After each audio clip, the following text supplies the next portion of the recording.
After the last Republican debate, the candidates bitched and whined about the media and the RNC. They were so angry at them. How dare you question us on our BS to imply that a flat tax of 12% couldn't fund the government? How dare you, sir? And so the RNC, fearing that the candidates, they were saying they were going to boycott, that they were going to flee the debates. The RNC was obviously very scared about that because they need these, and the cable channels make a ton of money off of it. They decided, we're going to take a different tactic. We're going to get rid of fact-checking. We're going to get rid of follow-up questions. We're going to get rid of all of those debatey type things that you were used to in debates of old prior to this election season. And so we had the debate that we had last night where you didn't see those sorts of things. So after that debate, how does the RNC feel about it? Do they feel like they did a good job? Well, you're going to be surprised to find out that they thought they did a bang-up job, just as good as the department you were talking about. Reince Priebus tweeted this. And that, CNBC, is how you run a debate. Oh, nice. He accidentally typed debate there. I think he meant something else. You run a debate by not knowing that China is not part of TPP, or maybe you do know that China is part of TPP, but you don't call the candidate out on it when he's going on this ridiculous rant, and that was Trump, of course. You run a debate, according to Reince Priebus, by not challenging any of the false claims made by the candidates on that stage. There were so many false claims, including my favorite lie by Republicans, that the United States has the highest corporate tax rate. Yes, we do have the highest corporate tax rate, in theory. But once you take into account corporate tax loopholes, we actually have the lowest, which is why companies like Verizon were able to get away with paying absolutely nothing in federal taxes a few years ago. In fact, they got a tax refund. Okay, how does that happen when you're a highly profitable company? Because of corporate tax loopholes. So the way you really run a debate is by challenging the candidates and holding them accountable for their lies. But they didn't do that, which is why Reince Priebus is on his knees kissing their asses right now. You know what I feel sorry for, though? Philosophers and welders. Those are the big losers. We got all they sorts were the of big fact-checking losers on that coming up soon. Don't worry. Yeah, I feel bad for them. I feel bad for books longer than 3 pages in length. They were real voids were reamed last night. So now he's on his knees kissing their ass. He was on the other side yesterday, but now he's moved around to the ass. So he went on to say that debates need to focus on the issues, and that goal was accomplished tonight. Yes, the psychological issues of all the candidates were on display last night. Our candidates, not the moderators, were at the center of tonight's debate, and they were all treated with fairness and respect. Thanks to a well-run debate, the country was able to see our diverse field of talented and exceptionally qualified candidates exchange ideas for how to reinvigorate the economy and put Americans back to work. So that's the RNC. But there was also, of course, Fox Business. They with the Wall Street Journal, put on the debate. And so previously, the last time Fox did a debate, Megyn Kelly actually asked some hard questions, specifically to Donald Trump. And in general, Fox has not been big fans of either Trump or Carson, aside from Fox and Friends and maybe Sean Hannity. They question them quite a bit. But take a look at this video. This was from the end of the debate. And you're going to see this was definitely a planned comment. Fox making clear that that divisive relationship they had in the past is not going to happen, and they also stick it to CNBC here. By all means, it was a very riveting debate. Business issues can be riveting because it wasn't about us. It's about them. Thank you. That'll do it. That'll do it. It wasn't about us. Look, I know that I have a bias because I think Republicans are clowns.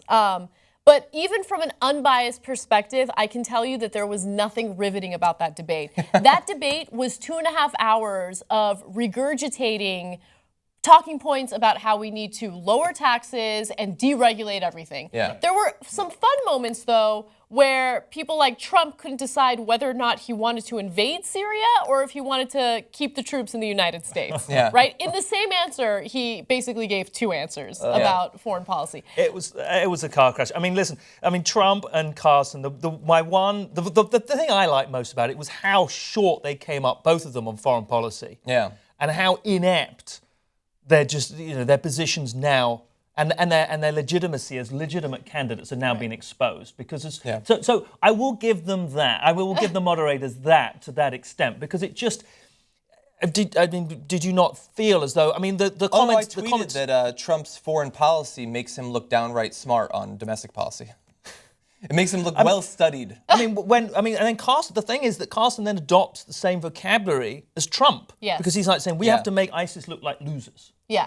As a, what does they look like losers now? There was so much vague talk about every type of policy that they're going to propose, right? And it's because they don't really have a concrete, solid idea of what they're going to do should they get elected and then have the responsibility of governing, right? So, I mean, every statement that Donald Trump made was so vague, like, well, we're a good country and we're against the bad countries. So as a good country, we got to go after the bad countries. Yeah. That's all he said about his foreign policy. You are a child. How are you going to try to be the president of the United States? But they all pivot. They all pivot to their stump speeches, their stump issues that they have, and it's again they rail against big government and they rail against regulation. And because one thing that the banks don't need is to be regulated. That'll really help. And so all of them just hit the same note and they pivot.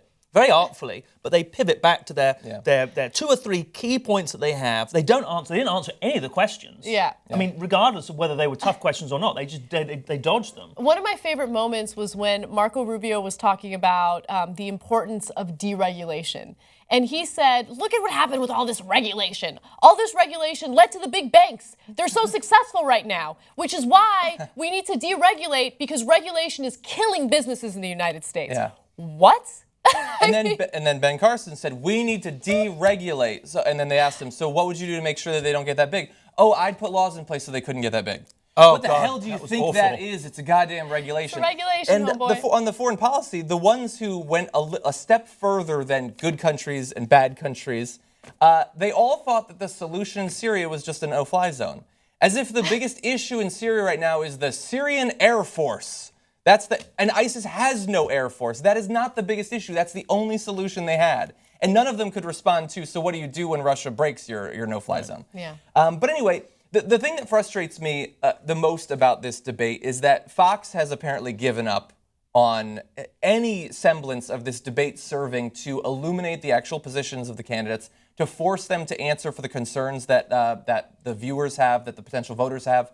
They brought up the one challenge they had was, Ben Carson, you have been accused of lying about most of your personal history. What do you think about that? I don't like being lied about. I hate it when people lie about me. Good answer. Okay, Trump, what do you think? That's seriously the biggest challenge they had. And then in that video you saw of Neil Cavuto, he said it's not about us. As if what the CNBC business, they're not liberals, they're conservatives. As if what they were doing was just trying to boost their personal profile by launching the weakest challenges to flat taxes or Trump's clear lie about Marco Rubio and him being the personal center of Mark Zuckerberg and the visas issue. They brought up a clear documented lie, and that's them grandstanding. Yes. Well, just keep this in mind, and I think that this is probably the most important takeaway from this entire situation regarding the moderators and the networks. The Republican Party is the party that likes to boast about being the most powerful, about being strong, about being tough, right? That's all that they talk about. Yeah.